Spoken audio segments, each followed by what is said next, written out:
Hello दोस्तों। बचपन से ही हम लोग बहुत सारी कहानियाँ स्कूल की किताबों में पढ़ते हैं, कार्टून बुक्स में पढ़ते हैं, जिनको कि हम फैबल कहते हैं या दंत कथाएँ कहते हैं। ये जो कहानियाँ होती हैं इसमें जानवर हो, इंसान हो, पेड़ हो, पौधे हों, चीज़ें हों, सब बोलते हैं इंसानों की तरह, आपस में बातचीत करते हैं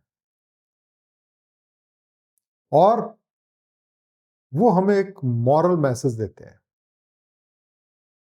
तो बचपन के लिए ये बहुत कॉमन है, लेकिन जब हम बड़े हो जाते हैं, तब भी हम ऐसी कहानियों पे विश्वास करते रहते हैं और अक्सर ऐसी कहानियों का सहारा लेते हैं अपने को जस्टिफाई करने के लिए। तो उसकी वजह से जो हमारी लॉजिकल थिंकिंग इफेक्ट होती है, उसको आज हम डिस्कस करेंगे कि किस तरीके से ये जो फैबल्स या दंत कथाएं होती हैं, वो इन्फेंटाइल विजडम या जो बहुत ही बचपने की जो बातें होती हैं उसको हमें सिखाती हैं, जिससे हमें बचने की जरूरत है।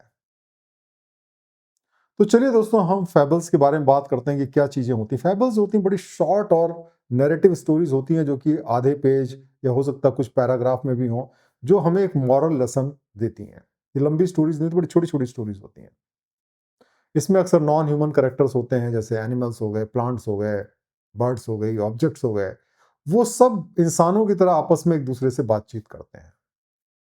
फैबल्स का इस्तेमाल बच्चों को लेसन सिखाने में किया जाता है, विजडम, एथिक्स, वैल्यूज को सिखाने में किया जाता है कि हमें क्या करना चाहिए, क्या नहीं करना चाहिए, क्या चीज़ सही है, क्या चीज़ गलत है। इन सब के लिए फैबल्स का या दंत कथाओं का इस्तेमाल किया जाता है। ये जो कथाएं होती हैं पूरी दुनिया में पॉपुलर होती हैं और बच्चों को स्कूल्स में फॉर्मली पढ़ाई जाती हैं। जैसे कुछ पॉपुलर कहानियां जो जैसे एसएफ फेबल हैं, बड़ी पॉपुलर हैं।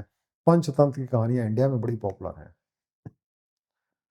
तो चलिए हम एक ऐसी कहानी की बात करते हैं और देखते हैं कि उसमें क्या मॉरल लेसन बताया गया है।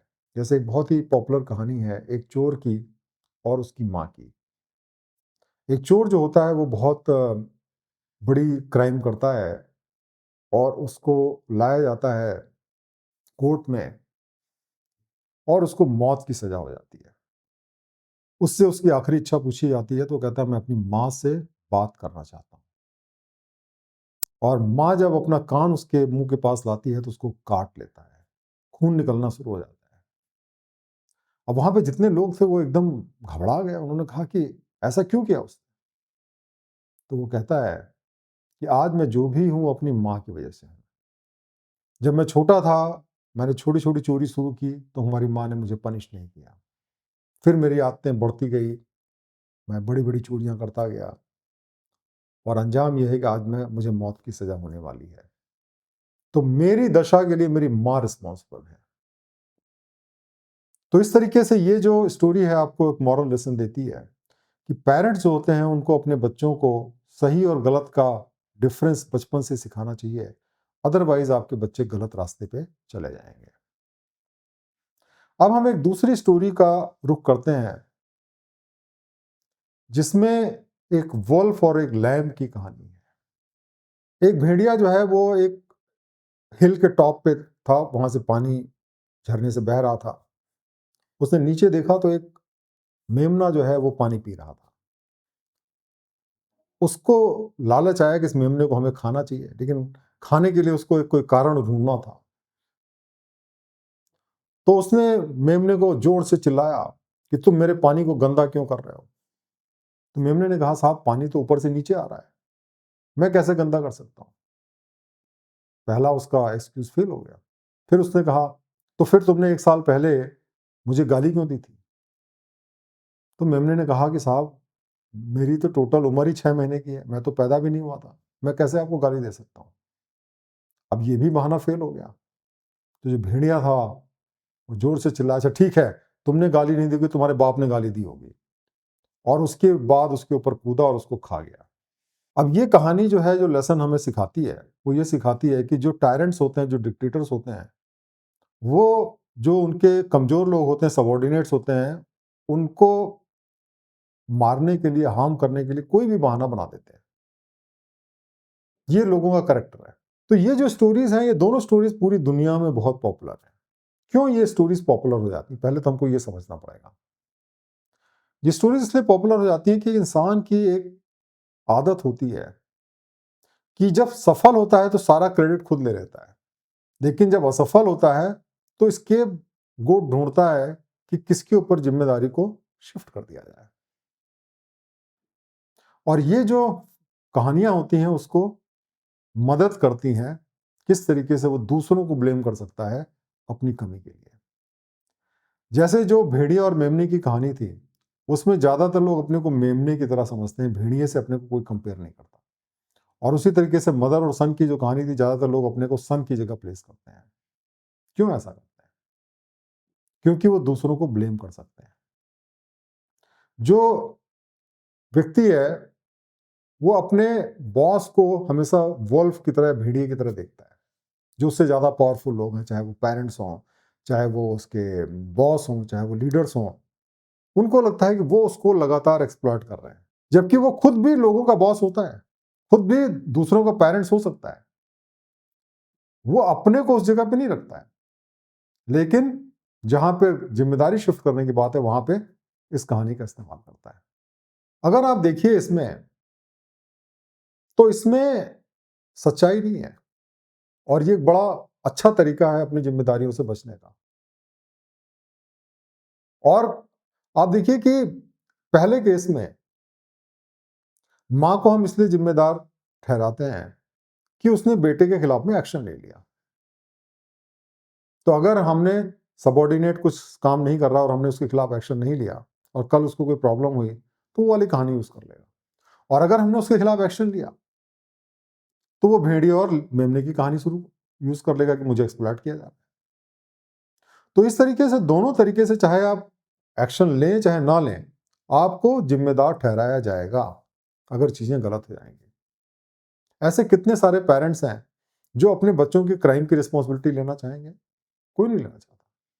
लेकिन अगर हमने क्राइम किया है तो पेरेंट्स को जरूर लोग रिस्पॉन्सिबल बना देते हैं। तो इसलिए ये जो कहानियां होती हैं ये हमें गुमराह करती हैं, हमें सच्चाई नहीं दिखाती हैं। ये कहानियां जो होती हैं वो लोगों को स्टीरियोटाइप कर देती हैं, क्योंकि ये बड़ा सिंपल मॉडल प्रेजेंट करती हैं। अच्छा ये है, बुरा ये है, जो अच्छा नहीं है वो बुरा है, और हम अच्छे हैं इसलिए बाकी सब बुरे हैं। जैसे कि कोई भी आदमी अगर बॉस है, कोई लीडर है, कोई अमीर आदमी है, तो सब बुरे हैं। जो कमजोर है, जो सबॉर्डिनेट है, आम आदमी है, वो बड़ा अच्छा है। ये स्टीरियोटाइप क्रिएट करती हैं इस तरीके की स्टोरीज। ये स्टोरीज जो मॉरल हमें देती हैं, ठीक है, हम ये नहीं कहेंगे पूरी तरीके से गलत है, लेकिन वो बहुत सिंपलिस्टिक मॉडल है जो कि बच्चों के लिए तो ठीक है, लेकिन जब हम बड़े होते हैं तो हमें उनको भूल जाने की जरूरत होती है। जैसे कि बचपन में बहुत से लोग सेंटा क्लॉज पे विश्वास करते हैं कि वो आता है, गिफ्ट देता है। हकीकत में जब हम बड़े होते हैं जानते हैं ये सब झूठ है। कोई सेंटा क्लॉज नहीं होता, वो तो इंसान ही आते हैं, हमारे जान पहचान के लोग आते हैं जो आपको गिफ्ट दे के जाते हैं।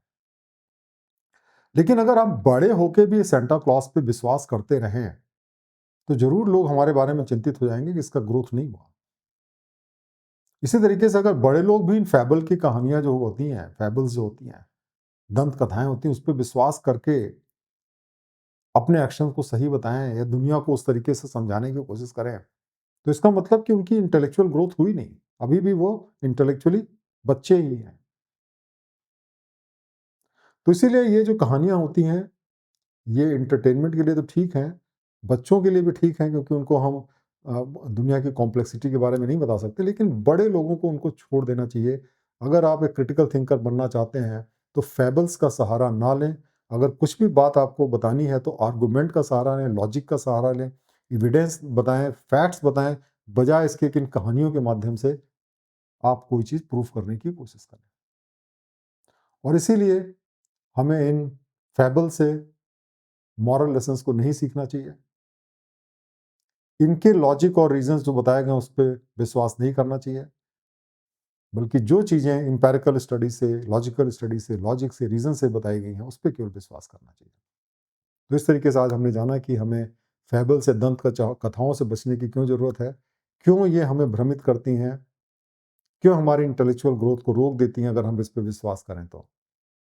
मुझे उम्मीद है कि इसके लेसन्स के बाद में आप इनको डिस्कार्ड कर पाएँगे और अपनी क्रिटिकल थिंकिंग को बेटर तरीके से डेवलप कर पाएँगे। बहुत-बहुत धन्यवाद। Thank you.